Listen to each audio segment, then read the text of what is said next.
ईश्वरଙ୍କ प्रत्युत्तर। एकदा जଣେ ବ୍ୟକ୍ତି ଈଶ୍ୱରଙ୍କୁ ଏକ ଫୁଲ ଓ ଏକ ପ୍ରଜାପତି ମାଗିଲା।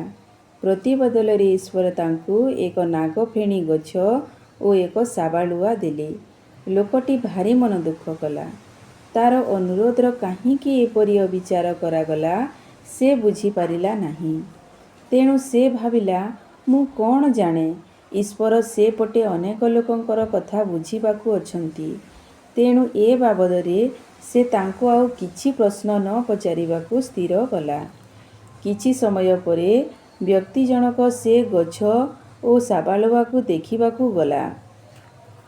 ଆଶ୍ଚର୍ଯ୍ୟର କଥା, ଅସୁନ୍ଦର ତଥା କଣ୍ଟକିତ ନାଗଫେଣି ଗଛରେ ଏକ ସୁନ୍ଦର ଫୁଲ ଫୁଟିଥିବାର ଏବଂ ସେ କ୍ଷୁଦ୍ର କୀଟ ଶାବାଳୁଆଟି ସବୁଠୁ ସୁନ୍ଦର ଏକ ପ୍ରଜାପତି ପାଲଟି ଯାଇଥିବାର ଦେଖିଲା।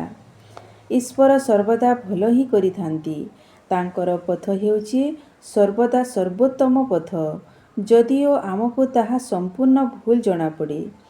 ଯଦି ତୁମେ ଭଗବାନଙ୍କୁ ଗୋଟିଏ ଜିନିଷ ମାଗିଲ ଓ ଆଉ ଏକ ଜିନିଷ ପାଇଲ, ତେବେ ବି ହତାଶ ହୁଅନି।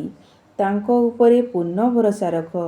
ତୁମେ ହୃଦବୋଧ କରିପାରିବ, ତୁମକୁ ଯାହା ଦରକାର ସେ ତାହା ଯଥା ସମୟରେ ଦେଇଥାନ୍ତି। ତୁମେ ଯାହା ଚାହିଁଥାଅ ତାହା ସବୁବେଳେ ତୁମର ଆବଶ୍ୟକ ହୋଇନଥାଏ। ଆଜିର କଣ୍ଟା ଆସନ୍ତାକାଲିର ଫୁଲ। ପଛକୁ ଚାହଁ, ଭଗବାନଙ୍କୁ କୃତଜ୍ଞତା ଜଣାଅ। ଆଗକୁ ଚାହଁ, ଭଗବାନଙ୍କ ଉପରେ ଭରସା ରଖ। ଚତୁଃପାର୍ଶ୍ୱକୁ ଚାହଁ, ଭଗବାନଙ୍କ ସେବା କର।